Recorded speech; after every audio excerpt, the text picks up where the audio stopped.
Dunia tidak ideal bahkan buat Nabi Muhammad. Nabi meninggal di usia 63 tahun. Tua apa nggak tua? Nggak tua. 63 tahun teman-teman. Dulu saya kirain kayak tua gitu. Ternyata enggak, suami saya udah mau deket 60 tahun. Liatin suami saya kayak tuaan saya dari dia. Masya Allah. Ternyata nggak tua-tua amat. 63 tahun tuh nggak tua.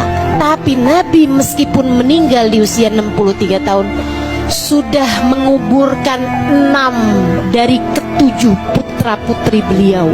Dunia tidak ideal buat Nabi Muhammad. Pantesan yang meninggal duluan bapak apa anak? Bapak teman-teman. Pantesan yang meninggal duluan ibu apa anak? Ibu teman-teman saya sekalian.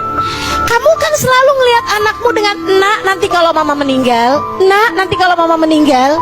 Saudaraku sekalian, Nabi Muhammad nggak bisa bilang begitu kepada anak-anaknya karena semua anak-anaknya Nabi Muhammad sendiri yang menguburkan. Kecuali Sayyidah Fatimah yang meninggal 6 bulan sesudah wafatnya Nabi besar Muhammad sallallahu alaihi wasallam. Nabi itu kalau saya liatin tiap sangat dekat sama orang-orangnya meninggal dunia. Nabi saatnya dekat sama ayahnya meninggal sebelum beliau lahir, bahkan hingga belum sempat kenal. Saat dekat sama ibunya meninggal. Saat dekat sama kakeknya meninggal. Nikah sama Sayyidah Khadijah, siapa duluan yang meninggal? Nabi atau Sayyidah Khadijah? Sayyidah Khadijah. Saya ikut sekalian, putra putrinya semua, sekali lagi semua, kecuali Sayyidah Fatimah. Punya Qasim, Nabi Muhammad kuburin Qasim. Punya Abdullah, Nabi Muhammad kuburin Abdullah. Lahir paling belakangan Ibrahim, anak laki-lakinya sudah Islam. Nabi Muhammad sendiri yang menguburkannya. Punya Zainab, Nabi Muhammad kuburkan Zainab. Punya Ruqayyah, Nabi Muhammad kuburkan Ruqayyah.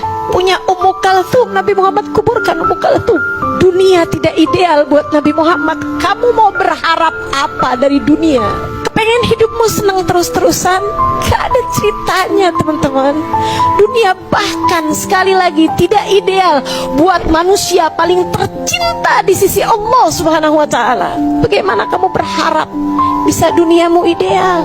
Gak mungkin, gak mungkin, gak mungkin. Diuji pasti diuji. Entah miskin, entah sakit, entah sulit. Kan begitu? Orang yang kita cintai meninggalkan kita, orang kita sayangi meninggal dunia. Hakadat dunia. Emang kayak gitu ceritanya dunia. Saya kalau ngadu sama guru saya tentang suatu hal dari urusan-urusan dunia gitu kan, kayak sekarang belum ada anak nih Hubaba. Hakadat dunia Halimah. Dunia emang kayak gitu Halimah. Mau ngarep apa? Semua diuji, semua dengan masalah masing-masing. Jangan sok merasa kamu paling gede ujiannya. Yang paling gede ujiannya Nabi Muhammad. Jangan juga ngerasa bahwa hidup akan baik-baik aja terus-terusan. Nggak mungkin juga. Bahkan kepada Nabi Muhammad aja nggak gitu. Saya tuh sampai sering mikir loh, kenapa ya Allah tuh ngasih ujian menabi gedenya luar biasa. Kayak semua jenis ujian pernah dirasakan sama Nabi Muhammad, sampai ke mentoknya gitu. Betul nggak? Dibenci sama orang. Teman-teman saudara sekalian, siapa di antara kita dibenci sampai pedang berjejer di depan rumahnya? Siapa? Ada? Nggak ada. Nabi Muhammad pernah.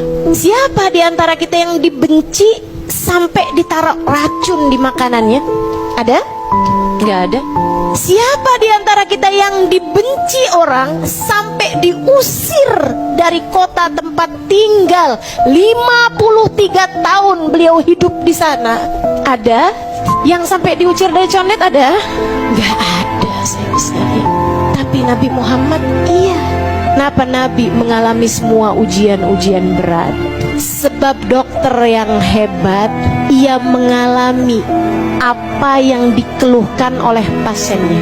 Ia pernah mengalami semua, merasakan semua yang dirasakan pasiennya. Dia bakal jadi dokter yang hebat.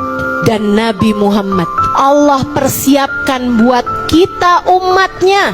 teman-teman. Karenanya Allah berikan kepada Nabi Muhammad semua jenis musibah-musibah berat, agar di saat kamu sedang ditimpa musibah apapun aja bentuknya, kamu bisa bilang, ya Rasulullah, assalatu wassalamu alaika ya sayyidi ya Rasulullah, khud biyadi qallat hilati adrikni ya Rasulullah. Kita bisa bilang, Allahumma salli ala sayyidina Muhammadin qad daqat hilati adrikni ya Rasulullah. Salawat salam terkhusus untukmu wahai Rasulullah.